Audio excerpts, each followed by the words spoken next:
So let's meet him. Say hi to Sammy Boller. Welcome to That Jamieson Show. Hey Don, how you doing, man? Nice to meet you. Sammy boy, what's happening, What's man? going What's going on, man? I'm So just waking up right now. How you doing? where are you? I'm in Detroit. Oh, you are okay. So you're keeping your roots there for now. Showbiz, L.A. or New York hasn't called you yet. You're keeping grounded there in Detroit, huh? Yeah, it's hard to leave, man. I've thought about leaving a few times, but I always end up back here somehow. I don't know. So yeah, I'm home for now. Well, hey, that's if you're a rock and roller, that's not a bad place to be, Sammy. Right? I mean, I'm assuming some of that Detroit rock groove has rubbed off on you, having grown up there, huh? Oh, absolutely, man. Yeah, there's still a great rock scene here. But yeah, obviously Detroit's got the amazing music history as well with Motown, and just been so many great bands out of Michigan over the years. So yeah, absolutely. You got any favorites from that area? As far as like current bands, I mean, I kind of grew up like listening to like Grand Funk and Cedar and stuff like that. Those are probably my two favorite Detroit artists. My buddy just worked on the new Alice Cooper album too that just came out, I think last Friday. I don't know if you've listened to that yet, but he kind of did like a Detroit like tribute album or whatever. So it's pretty cool. Yeah, it's called Detroit Stories, and we've had Coop on the show before, and of course he did that metal show many times back in the days. And I like when artists from a particular place wear their origins on their sleeves. They don't disassociate themselves from that. So Alice is a perfect example of that. Ted Nugent, of course. Yep. Kid Rock, has created a lot of business even in Detroit. So I'm glad you're still wearing it on your sleeve. It's a great town, man. You ever make it out here? You ever been here before? Oh, many times, yeah. I mean, obviously, I haven't been out, touring doing my stand up out there in the last year, but Detroit's a great city for entertainment in general, and also, of course, sports. I don't know if you're a sports guy at all. Not a ton, but it's obviously a big thing here. No wonder, like downtown. no wonder you're such a good guitar player. Like, I, forget sports. I don't have time. I don't know. That's the one thing, man. When you're a kid, like growing up how to play, you kind of like that kind of goes out the window as soon as you discover. If you get serious about it, as soon as you discover music, it kind of like you got to push everything aside. Right. Yeah. And not a lot of dates probably in high school, maybe too. I would go on dates, but yeah, my girlfriend would definitely get pissed at me just for playing guitar all night and not going out and stuff like that. But it's all right. You live and learn. Well, listen, man. I'm trying to remember how you got on my radar. I think it was another one of our guitar heroes that we love had mentioned you somewhere. So I said I got to check this guy out. And the album is fantastic. Can we put the cover up, guys? Let's put the cover, because I want to make sure I have this right, because if the cover, it's the one with the sun on it, hence Kingdom of the Sun. Yeah, that's it, right, Sammy? That's it. So, but your name's not on there, and the title of the album is not on there. Did I get the wrong print here? No, that's it. That's it. Yeah, I didn't put the name on the front. I thought it was cool just having it just the artwork like that. You liked it just like that. I kind of dig that, man. It's kind of like classic, man. Yeah, some of my favorite albums are like that with no text or whatever. So I thought it was cool. I didn't want to ruin the artwork with plaster and plaster and text on it.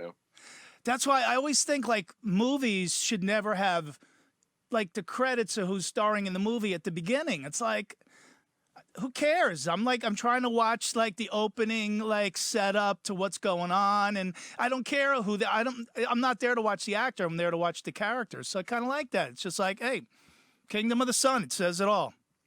It's cool, man. I thought, yeah, I didn't want to ruin the artwork, But yeah, I'm with you. They should just roll the credits at the end, man. It's like we're trying to watch this. Let's jump into it. Yeah, you go. Oh yeah, I knew that was Johnny Depp, but I got it. Yeah. Right. So, but I guess it's an ego thing. But so we just played a clip of you shredding on the title track there, and probably other than just that part that I showed, the rest of the song is basically all finger tapping, and I noticed from watching a bunch of your videos and stuff that that's a big part of your playing, right?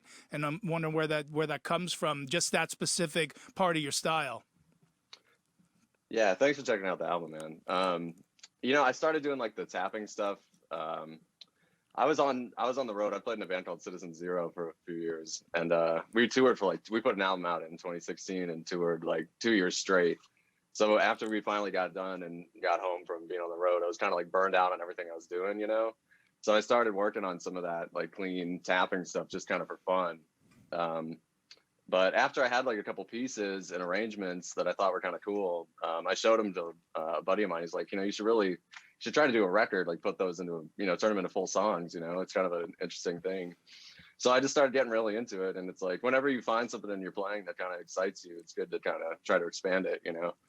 So a lot of the songs are kind of based on those melodies.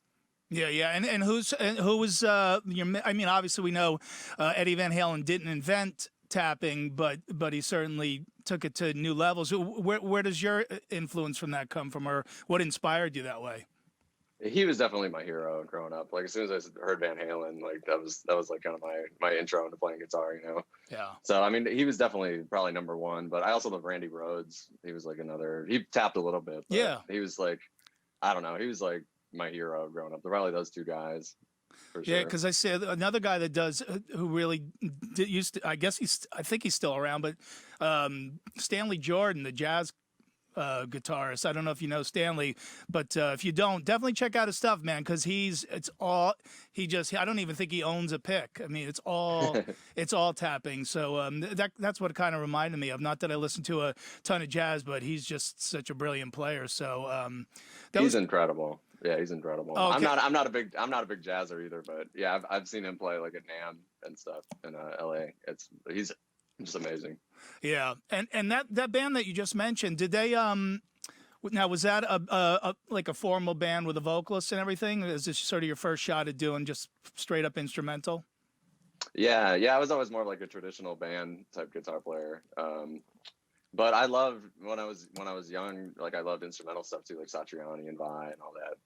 So wasn't sure if I never really thought about writing music that way. Like everything I'd always done was with a singer, you know?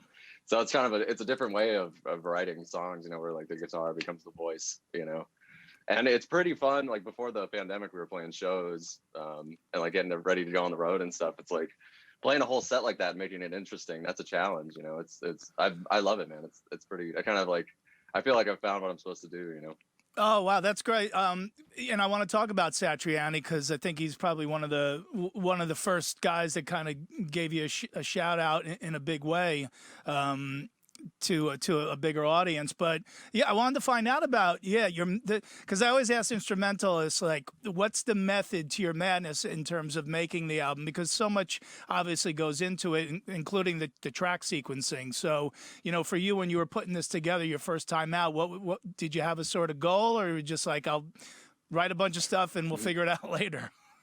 Yeah, it was more like the latter, man. Like I did it more for fun, just to see if I could get it done, you know. Like I wasn't even sure I was going to put it out. It was just more like I had a lot of songs demoed out and just wanted to record them for real, you know. But after we did a few, my buddy who produced the album, Steve Lehane, he's like, man, you know, we should finish this. We gotta, you know, you should really try to, you know, do a whole record and we'll try to put it out. And I think sometimes that's the best thing when you're writing music just for yourself for fun, you know. Sometimes it turns out the best because there's no pressure or something like that, you know. But yeah, it's definitely a different type of composition for sure. Instead of having like, all right, I wrote a riff, here's the song, you know, put a vocal on it. It's like there's more to it. It's like you end up having to write a lot of different parts and a lot of different melodies. It takes a little bit longer than just, you know, jamming with your buds and, you know, slamming it out or whatever. Right, but this way, you know, look, it's sometimes a much harder path to you know, make a go at it as an instrumental artist. But hey, at least you avoid lead singer disease, the infamous LSD. You don't have to worry about a singer and his ego, right? One of the many pluses of being an instrumentalist for sure. Yeah. Hey, there was a cool. Because I mean, we've been talking about this kind of stuff for years. Like, who's the next guitar hero and all that stuff. We talked about it back on that metal show. It still comes up all the time. And there was a good conversation between. I'm trying to find the the printout here. Yeah, with Kirk Hammett, Adam Jones from Tool, and John Five discussing, the future of Guitar Heroes, and they pretty much like sort of said what you said there, Sammy, which is really, it's you still got to write a full song. Like Kirk Hammett said, you could be the most ripping player, but if your songs fucking suck, people will be impressed for like 15 minutes and move on. So is that his actual quote? That's what Kirk Hammett said. it's actually I paraphrase it, but he did Oh, say okay. if your songs fucking suck, and then I think he says and they're fucking boring. Like he Yeah, yeah.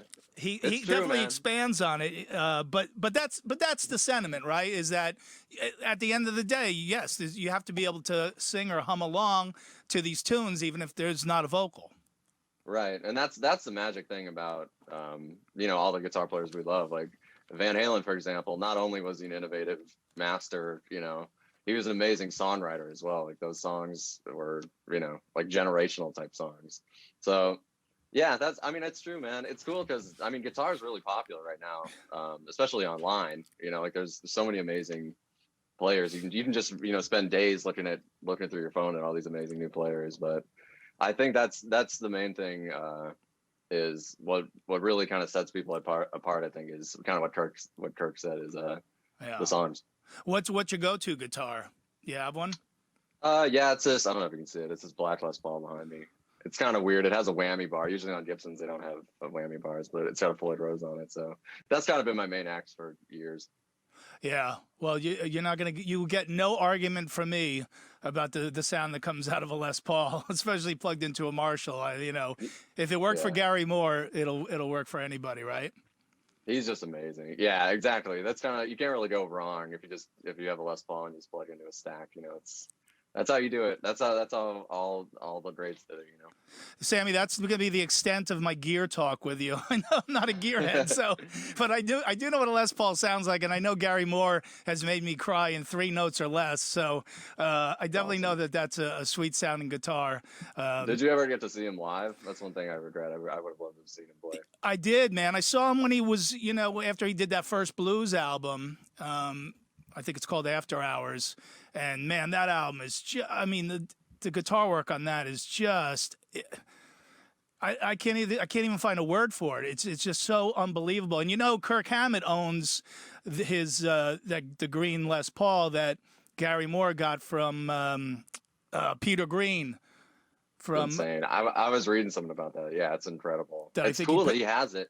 And I think he's actually been using it. Like he was using it on the road, that's incredible. It's amazing. A lot of times guys will get guitars like that and they'll just, they're worth so much and are so valuable that they'll just put them away. But I think it's awesome that he's playing it. That's a classic instrument, He breaks it. He picks his spots with it. I think he breaks it out here and there for special occasions. But yeah, no one can make, as great as Kirk is, nobody can make it sound like Gary did. But then again, you could say that for a lot of artists and guitars, people say they've handed Eddie Van Halen a Telecaster or a Stratocaster, and they go, he starts playing and it sounds exactly like him. So it's all in the hands, right?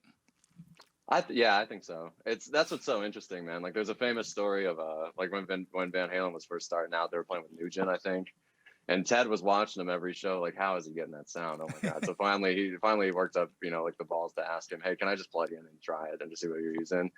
And he said that's the first time he realized it's completely in your hands because Nugent plugged in and like it sounded just like him, it sounded like cat scratch fever, Right. So yeah, the gear goes only so far, Right, exactly. But for you, obviously the black Les Paul. Satriani. So, what was the story with him? Because I think maybe that's where I had heard about you the first time. But didn't he give you a shout out, or was there a contest or something that you guys did? He did a contest through Guitar Center. I forget how many years ago now, a while ago now. But there was like a cover contest basically, and the winners got to go to LA and like get a masterclass with him. So it was really cool, man. I was only like 19, and I'd never been to California before, so like that was a cool thing, you know, like getting flown out to California and getting to meet one of your heroes was really cool. And getting to watch him play up close, like he played all these tunes up close at this masterclass was really cool. Yeah. So yeah, it was cool, man. And it's amazing. It's amazing when you meet people you really look up to and they're really wonderful people. You know, he's like just an amazing guy. I'm sure you've met him many times. Oh yeah, he's a terrific guy. Obviously, you know, beyond brilliant as a player, but yeah, nice guy. Obviously, you know, he wants to see people like you succeed. You know, a lot of these guys, you know, Steve Vai, they take people under their wings. I'm assuming Satch is one of your favorites. You got any other favorite instrumental cats? He was definitely one of my favorites growing up. I really loved Ingve. That's another one where I've seen him play quite a bit. He's awesome. Probably Satriani, Ingve. I love Paul Gilbert as well. I loved Racer X. That was the first Racer X album I really loved when I was a kid. But yeah, there's a lot of great like instrumental music now as well. Like Sean is a pretty cool band. It's more like now instrumental music I feel like has drifted more progressive or something like that, you know? Like bands like Sean and Polyphia and stuff like that. But I definitely grew up on the classics though. Yeah, so I wanted to ask you about that, man, because you in your 20s. Yeah. Yeah, so you're name checking all these classics, man. Who got you into it? You got an older sibling, your dad, mom? Yeah, I'm really lucky, man. My parents are both musicians, so they kind of turned me on the good stuff when I was really young, you know. It's cool growing up in a musical family. Like they put me in piano lessons when I was really young, which it was all right, you know, I wasn't that into it, but I feel lucky just being, you know, when you're really young and being exposed to different kinds of music. That's a blessing, you know. Do you compose anything on the piano? Are you accomplished at the piano? I wouldn't say accomplished, but I love playing. I just got a new keyboard on Facebook Marketplace like a few weeks ago, so I've been staying up late annoying my neighbors with that. But no, I love playing piano, man.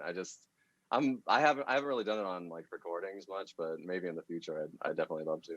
Yeah, and also people should. I want to direct people to your social media, and it's very easy. It's Sammy Boller, Boller, on Instagram, and we've been putting it up throughout the whole interview. But man, you post tons of videos up there, man, and it's so cool. So. I mean, give us an overview of what, or give, you know, because I've watched them. I know what they are. But for the people watching, what are they going to see in these videos? Are these playthroughs? Are these instructionals? You know, you don't want to give away all your secrets, Sammy. Oh, thanks, man. I don't know. You know, I kind of treat like Instagram kind of like a journal or something. Like whenever I get an idea for a song, instead of just throwing it on voice memo, like I'll do a video and throw it up. But I would say like online I mostly post just kind of like it's more like ethereal sounding type, like tapping on the guitar. But my music's definitely heavier. I guess like for the albums it's that is kind of like the main lines, but the band is slamming behind it, you know. Yeah, no, the videos are really cool, man, and for the next generation of Sammy Bowlers that come up, because we hope they continue to.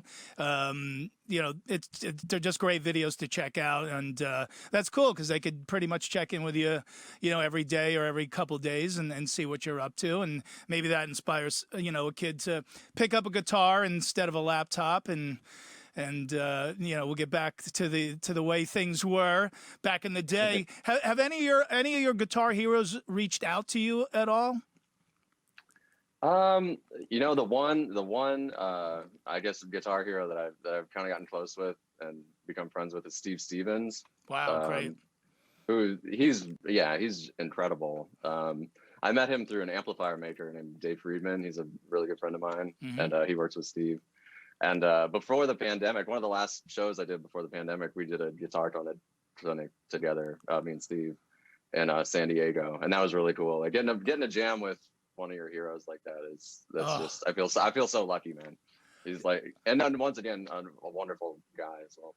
Oh, absolutely. And now I'm all like, I'm all psyched up, like thinking I want to pair you two together for an album now that I just heard that combination. It would be an honor to do something with him. We worked up a tune to play at that to play at that clinic. I think it was in November. Yeah, it's almost 2 years ago now. God. But yeah, maybe we'll finish it. You never know. You know, it's like it's with stuff like that. It's like a lot of times songs end up like half finished. You know, so Yeah, maybe we'll do it. It'd be cool. It'd be amazing. no, and sometimes ships just pass in the night. You know, you meet somebody at NAMM and you get a day or two with them, and then we usually go on with our busy lives. But right now with the pandemic, you know, most people are home, unfortunately. And of course, when the doors open, when those floodgates finally open, all those people you've been trying to collaborate with, everyone's going to be back on the road. Hopefully, you will as well. Now, I might have got this wrong, but so this album's now been out. This album came out in 2020, right? So it's been out actually kind of a while, right? Or is that wrong? It came out March last year. It actually came out the first week of the lockdown. Oh, wow. Okay. Yeah, it's one of those things. It was, you know, at first nobody knew how long it was going to last. You know, like everybody was still figuring, all right, we'll still be able to go on the road, you know, this summer. But it's just one of those things. But I think you're right, man. As soon as the shows come back in the States, it's just going to be, there's going to be so many concerts. Everybody's going to be trying to get out, you know.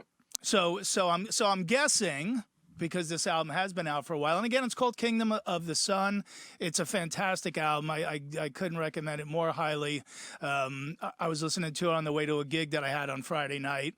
Got me pumped up the right way. Thanks so much for checking it out, man. That really means a lot. Yeah, no, it's really great, man.